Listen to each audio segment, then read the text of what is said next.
अस्सलाम वालेकुम दोस्तों, कैसे हैं दोस्तों। डेटाबेसेस की एडवांस्ड कोर्स की एक नई वीडियो में मैं आप सब लोगों को खुशामदीद कहता हूं। तो दोस्तों, इससे पिछली वीडियोस में हम बात करते रहे हैं फाइल सिस्टम, जिसमें हमारा मैनुअल सिस्टम भी शामिल था, कंप्यूटराइज सिस्टम भी शामिल था, उसके ड्रॉबैक्स या डिसएडवांटेजेस पर या उनके प्रॉब्लम्स पर बात करते रहे हैं। ठीक है, तो आज की वीडियो से हम बात करेंगे डेटाबेस सिस्टम की। ठीक है, तो डेटाबेस सिस्टम की ज़रूरत क्या आई है। जैसा कि हम लास्ट वीडियोस में फाइल सिस्टम के प्रॉब्लम, जिसमें डेटा रिडेंडेंसी सबसे इंपॉर्टेंट थी, फिर डेटा इंटेग्रिटी के इश्यूज थे, उसके अलावा अनॉमलीज थी, डेटा अनॉमलीज थी, और उसके अलावा भी चंद इश्यूज थे जिनकी वजह से हमें काफ़ी ज़्यादा इश्यूज फेस करना पड़ रहे थे। तो इन प्रॉब्लम्स की वजह से साइंटिस्ट या कंप्यूटर साइंटिस्ट ने नए फाइल सिस्टम या एक नए सिस्टम की तरफ जाने की कोशिश की थी, जिसको हम डेटाबेस सिस्टम कह सकते हैं। ठीक है, डेटाबेस सिस्टम फाइल सिस्टम से अगला एक सिस्टम है। ठीक है, फाइल सिस्टम के लिए जब अपनी यूज़फुलनेस ख़त्म कर दी थी तो उसका एक सोल्यूशन आया था, वो आया था डेटाबेस सिस्टम। ठीक है, डेटाबेस सिस्टम एक पॉपुलर सिस्टम था। ठीक है, किसी दौर में शायद डेटाबेस सिस्टम को भी फाइल सिस्टम की तरह एक पुराना सिस्टम माना जाए, लेकिन इस दौर में डेटाबेस सिस्टम इन है। ठीक है, तो इस तरह होता था कि जो प्रॉब्लम फाइल सिस्टम में थी उनको ओवरकम करने के लिए डेटाबेस सिस्टम लाया गया है। ठीक है, फिलहाल डेटाबेस सिस्टम अच्छा चल रहा है। शायद अगर मुस्तकबिल में शायद डेटा कोई नई नोयत का आ गया या डेटा में फर्दर कोई चेंजेस आ गई तो शायद हमें एक नए सिस्टम की तरफ जाना पड़ जाए। ठीक है, तो फाइल डेटाबेस सिस्टम, जैसा कि फाइल सिस्टम को अगर कंपेयर किया जाए उसके मुकाबले में डेटाबेस सिस्टम में हमारा जो डेटा है वो लॉजिकली रिलेटेड डेटा, यानी लॉजिकली यानी जो आपस में मिलता जुलता है, एक किस्म का डेटा होता है। मतलब अगर अकाउंट्स का डेटा, तो लॉजिकली अकाउंट्स का डेटा रिलेटेड डेटा एक सिंगल लॉजिकल रिपोजिटरी में सेव होता है। ठीक है, तो ये लॉजिकल का लफ्ज़ थोड़ा अपवर्ड लग रहा है, तो सबसे पहले हम लॉजिकल की डेफिनेशन वगैरह को कर लेते हैं। ठीक है, तो लॉजिकल रिपोजिटरी या लॉजिकल से मुराद यह है कि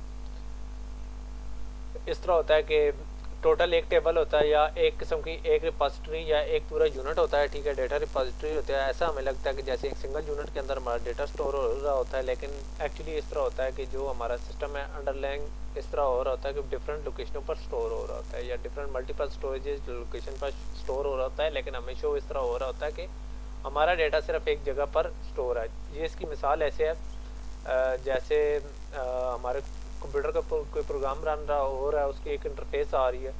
ठीक है, लेकिन उसके पीछे उसका डेटा कहाँ कहाँ स्टोर हो सकता है ये नहीं पता चल सकता। जैसे मैं आप लोगों के सामने एक इंटरफेस बनाता हूँ। ये देखें, हमारा एक प्रोग्राम है, इंटरफेस है, यानी एक टेबल है या जो कुछ भी है हमारा एक बना हुआ है। ठीक है, इसके ऊपर हम सारा प्रोग्राम यूज़ कर रहे हैं, लेकिन हमें ये नहीं पता कि हमारा डेटा डिफरेंट स्टोरेजेस पे स्टोर है। जैसे स्टोरेज 1 ये हो गई, स्टोरेज 2 ये हो गई, स्टोरेज 3 ये हो गई। ठीक है, और स्टोरेज 4 ये हो गई। ठीक है, और इस तरह हो गया कि ये स्टोरेजेस डिफरेंट स्टोरेजेस हैं, डिफरेंट लोकेशन पर हैं, और ये एक डिफरेंट लोकेशन पर स्टोरेज है। यानी डिफरेंट लोकेशन पर डिफरेंट स्टोरेजेस हैं, लेकिन हम एक जगह पे यूज़ करें, हमें इस तरह पता चल रहा है कि एक जगह पर हमारा डेटा है सिंगल, यानी लॉजिकली हमारा डेटा एक जगह पर हमें नज़र आ रहा है, लेकिन फिजिकली हमारा डेटा कहीं किसी डिफरेंट स्टोरेजेस पर हो सकता है। कंप्यूटर के अंदर डिफरेंट हार्ड ड्राइव हो सकती है, डिफरेंट सिस्टम के अंदर हमारा डेटा स्टोर हो सकता है। तो ये कह सकते हैं कि हमारा डेटा डिफरेंट लोकेशन या डिफरेंट स्टोरेजेस पर हो, इससे हमें कोई फ़र्क नहीं पड़ता, क्योंकि हमें डेटा एक सिंगल यूनिट के तौर पर नज़र आ रहा होता है एक डेटाबेस के अंदर। तो डेटाबेस सिस्टम एक मेजर चेंज थी जिसके अंदर हमारा डेटा जिस तरीके से स्टोर हो रहा था। जैसे मैं आप लोगों को दिखाता हूँ कि फाइल सिस्टम था। ठीक है, तो उसके उसके और डेटाबेस सिस्टम के अंदर मैं आप लोगों को दिखाता हूँ क्या डिफरेंस था। ठीक है, जैसे फाइल सिस्टम के अंदर हमारा जो HR डिपार्टमेंट था वो अपना एम्प्लॉयज़ का डेटा एक जगह पर स्टोर करता था। सेल्स डिपार्टमेंट अपने कस्टमर सेल्स डेटा या इन्वेंट्री डेटा को डिफरेंट लोकेशन पर स्टोर करता। इसी तरीके से अकाउंट डिपार्टमेंट हमारा डेटा एक डिफरेंट लोकेशन पर करता था। लेकिन जब से हमारे डेटाबेस मैनेजमेंट सिस्टम या डेटाबेस सिस्टम आया तो ये प्रॉब्लम हल हो गई है। तो HR हमारा सेल्स और अकाउंट्स इस तरह करता है कि एक ही रिपोजिटरी, जैसा कि मैंने कहा था सिंगल लॉजिकल रिपोजिटरी को एक्सेस करते हैं, या डेटाबेस मैनेजमेंट सिस्टम को अपने डेटा एक्सेस करने के लिए अपने लॉगिन के साथ एक्सेस करते हैं। ठीक है, तो इस तरह होता है, ये इसको एक्सेस करते हैं। ठीक है, और ठीक है, ये सारे HR भी, सेल्स भी और अकाउंट्स भी अपने डेटा एक्सेस करने के लिए इस तरह करते हैं। और ये डेटाबेस मैनेजमेंट जो सिस्टम होता है, ठीक है, वो जो डेटा है, ठीक है, जो कि एक जगह पे शो कर रहा होता है, वो उसे डिफरेंट लोकेशन पर स्टोर कर सकता है, ठीक है, डिफरेंट स्टोरेजेस पर। तो यानी उसकी एक डेटाबेस एक होगी या जितनी भी डेटाबेसेस उसे चाहिए होंगे, अमूमन एक ही डेटाबेस यूज़ करते हैं, तो उसके अंदर डिफरेंट डेटा पड़ा होगा, लेकिन डिफरेंट लोकेशनों पर ये फर्दर आगे डिफरेंट लोकेशन पर स्टोर होगा। लेकिन अभी फिजिकली मैं आप लोग को बता नहीं रहा, फिजिकल स्टोरेज की जब बात करूँगा तो आपको ये ज़्यादा क्लियर हो जाएगा। तो इस तरह होता है, हमारी एक डेटाबेस है, उसके अंदर ही एम्प्लॉइज़ का डेटा है, कस्टमर्स का भी डेटा है, सेल्स का भी डेटा है, इन्वेंट्री का भी डेटा और पेरोल का भी डेटा है। हाँ, वो फर्दर रिस्ट्रिक्शंस लगी हुई है कि कौन किसको एक्सेस कर सकता है, लेकिन इसमें हमें जो हमारा डेटा है एक ही जगह पर स्टोर है, मतलब एक एम्प्लॉय का डेटा एक ही जगह पर होगा, डिफरेंट एक कस्टमर का डेटा, सेल्स का डेटा, इन्वेंट्री का डेटा, पेरोल का डेटा एक ही जगह पर होगा। लेकिन जो हमारा डेटाबेस मैनेजमेंट सिस्टम है वो हर एक को उसके हिसाब से इंटरफेस देगा और हर एक को उसके मुताबिक डेटा मिलेगा। यानी इस तरह नहीं होगा कि हमारा जो डेटा है मतलब हमारा जो डेटा एम्प्लॉइज़ का डेटा है वो HR को शो करेगा, इस तरीके से कस्टमर, सेल्स और इन्वेंटरी पेरोल वगैरह को शो करेगा। इस तरीके से डिफरेंट रिपोर्ट्स हैं वो अलग अलग शो होंगी। यानी इस तरह लगेगा कि लॉजिकली एक चीज़ यूनिट चल रहा है, लेकिन वो इस तरह हो सकता है कि डिफरेंट स्टोरेजेस पर हमारी डेटाबेस स्टोर हो या कहीं भी स्टोर हो सकती है। तो डेटाबेस सिस्टम में as compared to file system, जिसमें हर डिपार्टमेंट अपना अपना डेटा रखता था और इसके अंदर बहुत ज़्यादा रिडंडेंसी होती थी और ये सारा कुछ हो सकता था। जैसे पेरोल वाले अकाउंट्स एम्प्लॉइज़ का डेटा अलग रखते थे और HR वाले अलग रखते थे, लेकिन यहाँ आप देख सकते हैं कि डेटाबेस के अंदर एक ही जगह डेटा स्टोर है, ठीक है। वो दोनों उसको डिफरेंट यूज़ कर रहे हैं, लेकिन डेटा एक ही है, ठीक है। यानी एक ही चेंज करनी है तो सिर्फ एक के अंदर ही चेंज होगी। तो इस तरीके से हमारी अनॉमली से भी जान छूट जाती है, डेटा रिडंडेंसी भी नहीं होती और बहुत सारे इश्यूज हैं वो सारे ओवरकम या किल हो जाते हैं। तो अब बात कर लेते हैं डेटाबेस सिस्टम की, ठीक है। तो फाइल सिस्टम के अंदर बहुत सारी पाई जाने वाली प्रॉब्लम्स जो कि डेटा रिडंडेंसी है। डेटा रिडंडेंसी से मुराद ये है कि एक डेटा की डिफरेंट कापीज होती हैं, उससे हमारी जान छूट जाती है, ठीक है। यानी एक ही कापी होती है और उसको डिफरेंट, जिस तरह हम रिपोर्ट्स वगैरह बनाते हैं, इसी तरीके से एक ही को तमाम जो तमाम एंटिटीज या तमाम यूज़र या जो तमाम लोग जिनको ज़रूरत होती है, स्टेक होल्डर, वो एक ही चीज़ को यूज़ करते हैं। इस तरीके से हमारी डेटा रिडंडेंसी से जान छूट जाती है। डेटा इनकन्सिस्टेंसी क्योंकि एक ही हमारा टेबल या एक ही हमारा डेटा बेस होता है, मतलब एक ही रिकॉर्ड होता है, उसके अंदर अगर चेंज होती है तो उसके अंदर जब करते हैं तो तमाम जो उसके ऊपर रिपोर्ट्स बनी होती हैं या जहाँ जहाँ हमने उसकी क्यूरीज रन की होती हैं या जहाँ जहाँ हम उसकी रिपोर्ट्स बना रहे होते हैं, उनके अंदर ऑटोमेटिकली हमारी चेंजेस हो जाती हैं।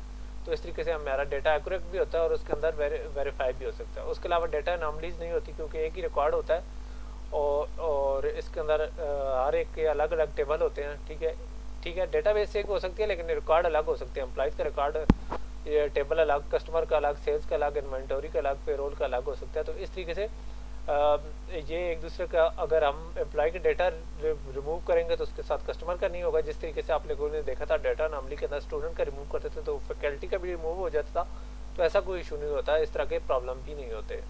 उसके बाद होता है डेटा डिपेंडेंस और स्ट्रक्चरल डिपेंडेंस। डेटा डिपेंडेंस के अंदर जब हम डेटा की टाइप चेंज करते थे तो हमारा रिजल्ट चेंज हो जाते थे। इसी तरीके से जब स्ट्रक्चरल डिपेंडेंस जब हम चेंज करते थे तो स्ट्रक्चर को थोड़ा बहुत चेंज करते थे तो आप लोग देखते थे कि हमारे प्रॉब्लम्स आ जाते थे, यानी जो प्रोग्राम उनके ऊपर रिलाई कर रहे होते थे। तो ये इश्यूज फाइल डेटाबेस सिस्टम के अंदर नहीं होते जो कि फाइल सिस्टम के अंदर थे, यानी बहुत सारे इश्यूज को ओवरकम करते हैं, ठीक है। तो डेटाबेस सिस्टम ना सिर्फ इन स्ट्रक्चर को स्टोर करता है बल्कि उनके दरमियान रिलेशनशिप को भी स्टोर करता है, ठीक है। और उनके साथ जो उनके एक्सेस पाथ्स होते हैं, ठीक है, सिंगल यानी एक दूसरे के साथ जो जिस तरीके से वो डेटा को एक्सेस कर रहे होते हैं एक सिंगल रिपोजिटरी के अंदर, उनको भी स्टोर करते हैं, ठीक है। और उन डेटाबेस जो सिस्टम है उसके अंदर उन वो जो एक्सेस पाथ हैं उनको डिफाइन किया जाता है, स्टोर भी किया जा सकता है और मैनेज भी किया जा सकता है। खैर ये चीज़ें हम बाद में करेंगे, बहुत सारी चीज़ें हम बाद में करेंगे। डेटाबेस सिस्टम का एक जस्ट हम इंट्रो कर रहे हैं। तो यहाँ मैं आप लोगों को बताता चलूँ डेटाबेस मैनेजमेंट सिस्टम, जो कि ये सिस्टम हम इसकी बात कर रहे हैं। बहुत सारे लोग पता करते हैं डेटाबेस सिस्टम या डेटाबेस एनवायरनमेंट और डेटाबेस मैनेजमेंट सिस्टम में क्या फ़र्क है, जो कि लास्ट वीडियो में मेरा एक कमेंट भी आया था एक स्टूडेंट का, ठीक है। तो मैं ये बताता चलूँ कि जो हमारा डेटाबेस मैनेजमेंट सिस्टम है ये डेटाबेस सिस्टम का सिर्फ एक कंपोनेंट है। ठीक है। और यानी ये हम ये कह सकते हैं कि डेटाबेस मैनेजमेंट सिस्टम हमारे सिस्टम का एक दिल है, हार्ट है, ठीक है। लेकिन हार्ट सिर्फ हार्ट ज़रूरी नहीं होता, बल्कि उसके लिए पूरी बॉडी चाहिए होती है किसी भी चीज़ को चलाने के लिए। तो ये हमारा जो डेटाबेस एनवायरनमेंट है ये पूरी एक बॉडी है, ठीक है। ये हमारी एक बॉडी है, ठीक है। अगर पूरी बाकी बॉडी ना हो और हार्ट का कोई फ़ायदा नहीं है। तो इसी तरीके से पूरी बॉडी और हार्ट ना हो तो बॉडी भी फेल हो जाती है। तो इसलिए डेटाबेस में मैनेजमेंट सिस्टम का जो हमारा है या DBMS है वो डेटाबेस सिस्टम का एक कंपोनेंट है, लेकिन की कंपोनेंट है, ठीक है। यानी एक हार्ट के तौर पर काम करते हैं। हार्ट पूरी बॉडी भी नहीं हो सकता, लेकिन यानी हम ये कह सकते हैं कि जो हमारा हार्ट है वो अकेला डेटाबेस सिस्टम को या रन करने के लिए काफ़ी नहीं है, ठीक है, सफिशेंट नहीं है, ठीक है। लेकिन हमारी बॉडी भी इसके बगैर काम नहीं कर सकती। दोनों को साथ साथ होना ज़रूरी होता है, टुगेदर दे वर्क, यानी उनका आपस में तो होना बहुत ज़रूरी होता है, ठीक है। इंशाल्लाह जब नेक्स्ट वीडियो में हम डेटाबेस मैनेजमेंट सिस्टम की बात करेंगे तो हम उसके अंदर देखेंगे कि ये चीज़ें यानी डेटाबेस सिस्टम एनवायरनमेंट है, ठीक है, उसके अंदर हम देखेंगे कि ये चीज़ें किस तरीके से एक दूसरे के साथ फिट होती हैं, ठीक है। तो इंशाल्लाह नेक्स्ट वीडियो के अंदर हम इस तरह करेंगे कि देखेंगे कि डेटाबेस मैनेजमेंट सिस्टम किस तरीके से हमारा जो डेटाबेस एनवायरनमेंट है उसके अंदर काम करता है। आज की वीडियो के अंदर हम देख रहे थे कि हमारी जो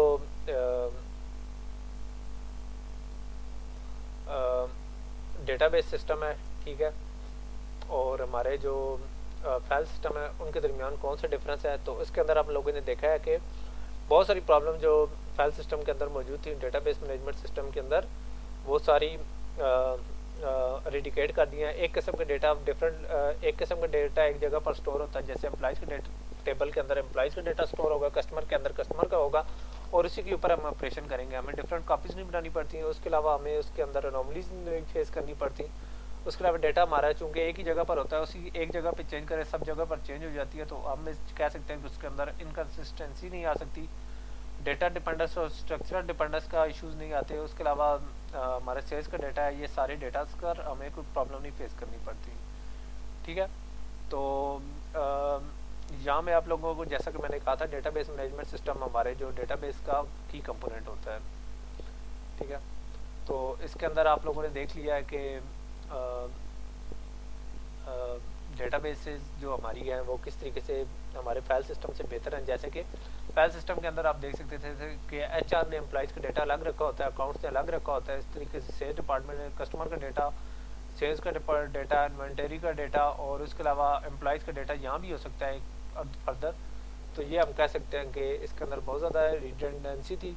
लेकिन आप लोगों ने देखा है कि डेटाबेसेस में एक डेटाबेस होती है जिसके अंदर तमाम डेटा होता है, और हमें इस तरह लगता है कि तमाम एक सिंगल रिपोजिटरी के अंदर यूज़ हो रहा है, ठीक है। लेकिन ये हो सकता है कि ये एक डेटाबेस बहुत सारी स्टोरेजेस के ऊपर स्टोर हुई पड़ी हो, ठीक है। लेकिन वो हमारा कंसर्न नहीं है, वो डेटाबेस मैनेजमेंट डेटाबेस सिस्टम का काम है, वो किस तरीके से इस चीज़ को मैनेज करेगी, ठीक है। तो डेटाबेस सिस्टम हमें सिर्फ ये यकीन दिलाती है कि हम सिंगल यूनिट या सिंगल रिपोजिटरी के ऊपर काम कर रहे हैं। उसके अलावा बाकी वो किस तरीके से काम कर रहे हैं या किस तरीके से अंडरलाइंग स्टोरेज से डेटा एक्सेस कर रहे हैं, वो हमारा एक कंसर्न नहीं होता। तो इंशाल्लाह नेक्स्ट वीडियो में हम इस तरह करेंगे कि देखेंगे कि डेटाबेस मैनेजमेंट सिस्टम और डेटाबेस सिस्टम के अंदर क्या डिफरेंस है, ठीक है। डेटाबेस मैनेजमेंट सिस्टम पूरा डेटाबेस नहीं है और ये क्या इश्यूज़ है। तो इंशाल्लाह नेक्स्ट वीडियो में मिलते हैं जिसके अंदर हम डेटाबेस एनवायरनमेंट की बात करेंगे। तब तक के लिए इजाज़त दीजिए, अल्लाह हाफ़िज़।